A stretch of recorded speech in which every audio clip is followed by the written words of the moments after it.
अदा केड़ी गाल तोखे परेशान कयो आहे?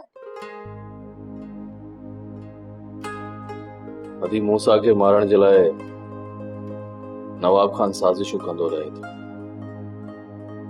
जेसी ताईं मूसा जो सिर न खणंदो न तेसी ताईं इहो नवाब खान माठ करे न विहंदो। पक ॼाण अदा, हाणे पक ॼाण मूसा खां पोइ हाणे तुंहिंजो वारो ईंदो। आदि मूंखे पक आहे त मूसा खां पोइ मुंहिंजो वारो आहे। काश जेकॾहिं सिजावल खान ई मूसा जे विच में ठाह थी वञे हा त नवाब खान मूसा जे ख़िलाफ़ एॾो सख़्त कदम न खणे। अदा छा मूसा खे बचाइण जे लाइ तूं कुझ बि नथो करे सघी? जेकॾहिं मूसा जी ॿी संगत मुंहिंजो साथ ॾे न त घणो कुझु थी सघे थो। अदा जेकॾहिं तूं पंहिंजो ज़िद छॾे हुननि सां वञी मिली त छा हू तुंहिंजी मदद कोन कंदा?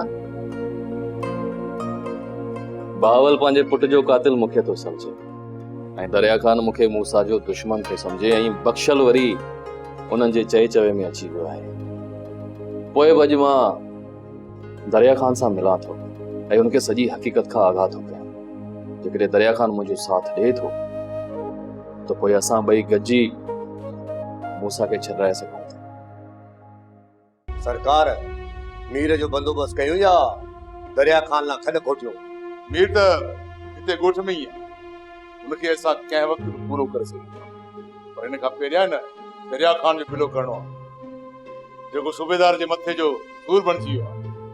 सरकार तव्हां इहो ॿुधायो त तव्हां दरिया खान लाइ छा सोचियो आहे ऐं उन दरिया खान खे कीअं फसाइणो आहे?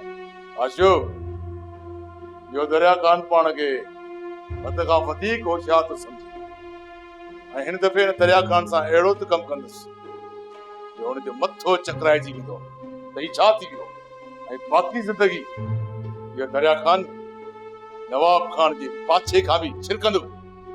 ईअं ई थींदो सरकार। सोप सीरियल तकरार तमाम एपिसोड ॾिसो हाणे HD क्वालिटी में। विजिट कयो असांजो YouTube channel Sindh TV HD drama. Subscribe कयो असांजो official YouTube channel Sindh TV HD drama ऐं वधीक अपडेट लाइ बेल आइकन खे क्लिक करियो।